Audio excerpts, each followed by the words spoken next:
Pupunta kami sa Burger Run.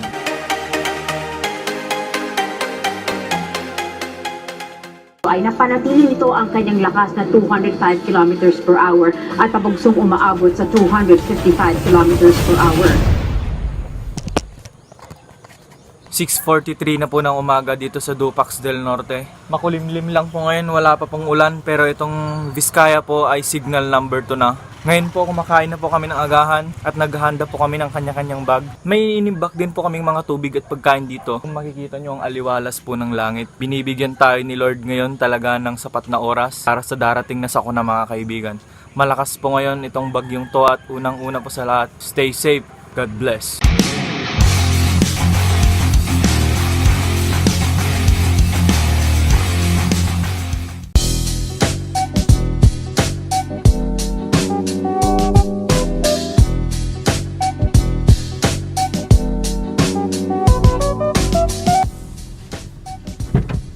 Hindi ka kasya dyan!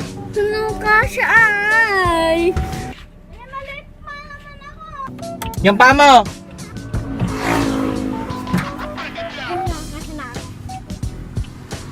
Tara mo! 7:45 AM na po at papunta po kami ngayon sa Bambang. Kasama ko po si Damdamin. Nakaligo na rin po ako at magpapagupit po muna siya bago po dumating yung bagyo dahil pawisin po ang kanyang ulo. At may bibilihin din po kami dun sa Mercury Drug na gamot niya. Tapos bibili din po kami ng transistor radio. Makasubaybay po sa balita tungkol dito sa bagyo. Sana may mga bukas po ngayon na bilihan. Signal number 2 na po ang Nueva Vizcaya mga kaibigan. Ano masasabi mo daw? Huwag pa pagupit ako.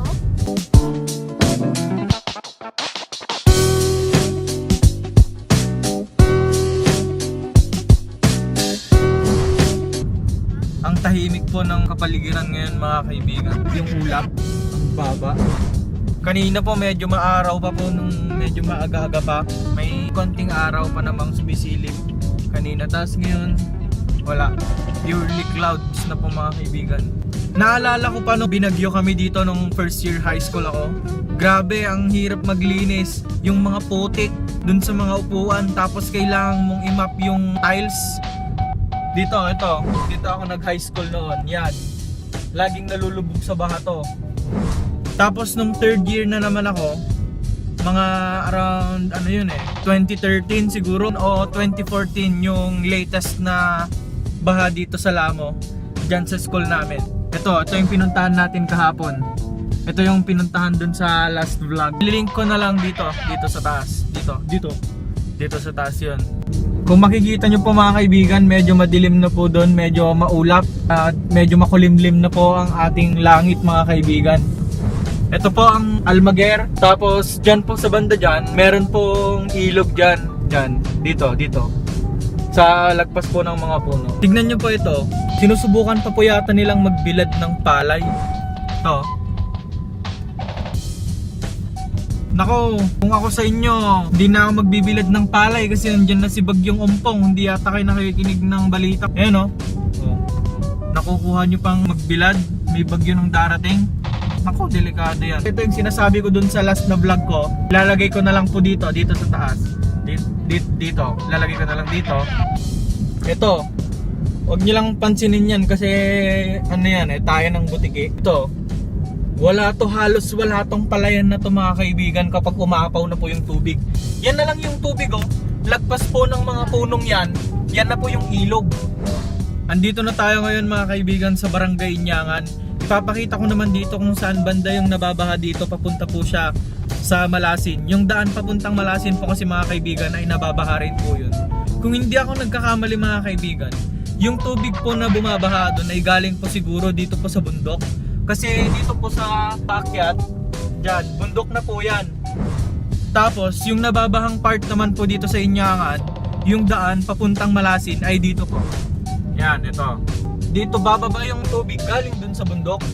Tapos dito po, lubog po ito ng baha. So, pauwi na po kami galing po sa Bambang. At time check po pala natin, 9:12 na po. Stay safe and don't get wet. 10 AM in the morning po mga kaibigan at medyo sumisikat po si Haring Araw ngayon. Hindi ko lang po alam kung anong balita dyan sa Solano, pero meron po ditong isang clip galing po kay Ezra. Watch this. Hindi na umuulan kaya nagtatrabaho ulit sila. Daddy. Hindi na umuulan. Tatrabaho ulit sila, oh. Mamaya uulan na. Tapos hindi na naman sila magtatrabaho. Isang ganping.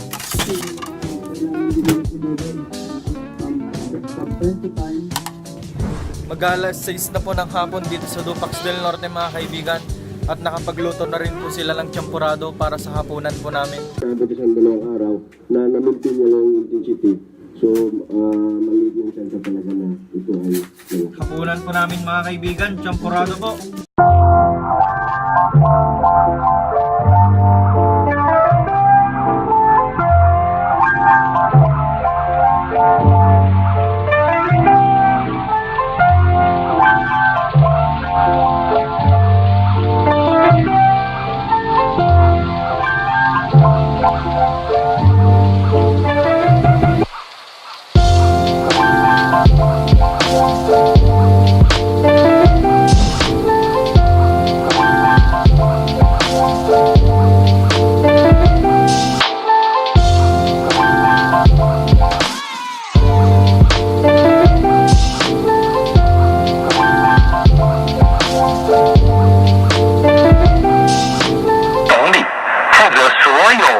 Nasa 340 kilometers east-northeast ng Kasimuran, Aurora ang bagyong Ompong. So lakas na 205 kilometers per hour. May pagbugso o gustiness na 255 kilometers per hour. Get, Ifugao, Nueva Vizcaya, Quirino, Northern Aurora.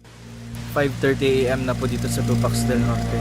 Malakas na po yung hangin dito. Signal number 8 rin po. Ramdam na po dito sa Dupax del Norte kung gaano po kalakas ang kanyang hangin. Pero inaasahan po namin mas lalakas pa ito. Sobrang lakas na po ng hangin dito sa Dupax. Makikita nyo po yung signboard po ng Camellia School. Tumagilid na po. Dati po ang harap niyan pag ganito. Nakaharap po siya dito. Pero ngayon nakaharap na siya. Pag ganun na siya.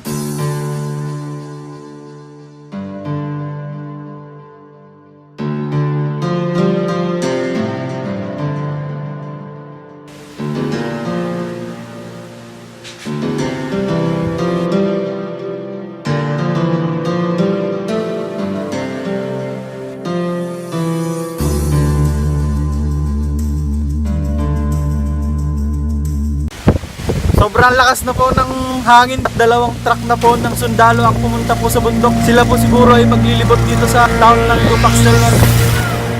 Report sa Nueva Vizcaya. Ngayon ay nakakaranas tayo ng matinding pagbuhos ng ulan at malakas na hangin dahil sa bagyong Ompong. Nakataas din ang signal number 3. Pinapayuhan ng lumikas ang mga residente na malapit sa mga bundok. Dahilan sa pagbuhos ng lupa, mag-ingat din ang mga malalapit sa baybaying dagat dahil maaaring magkaroon ng storm. Mag-ingat sa anumang sakuna. Hindi ang may weather.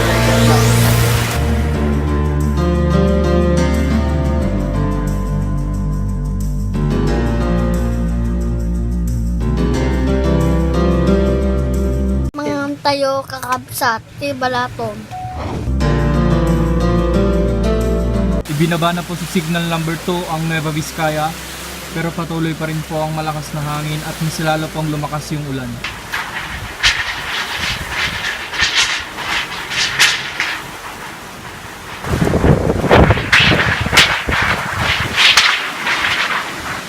Alas 2 na po ng hapon mga kaibigan dito sa Dupax del Norte at patuloy pa rin po ang malakas na hangin.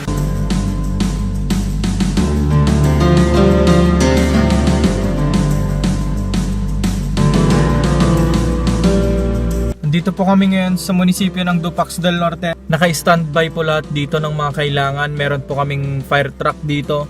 Meron pong ambulance at tapos dalawang truck po ng sundalo. May available din po ditong elf na kung saan isasakay po yung mga evacuees natin. Sa sobrang lakas po ng hangin dito sa Dupax del Norte, kung makikita nyo po dito, yun. Wala pong kahirap-hirap yung bagyo na itinumba itong sa may part ng kantin po ng Camellia School. Yan po yung bubong ng kantin dito sa may likod. Buti na lang po hindi nagsasabay ang hangin at ang pagbaha po dito. Konting pag-ulan lang po yung nararanasan namin dito. Pero yung hangin po talaga yung malakas.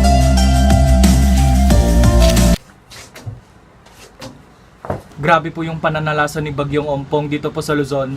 At ako po ay lubos na nakikiramay po sa mga nawalan ng mahal sa buhay, sa mga nawalan ng bahay at ng hanap buhay. Ipapakita ko po yung larawan na kuha ng ating mga kababayan sa iba't ibang parte ng Luzon.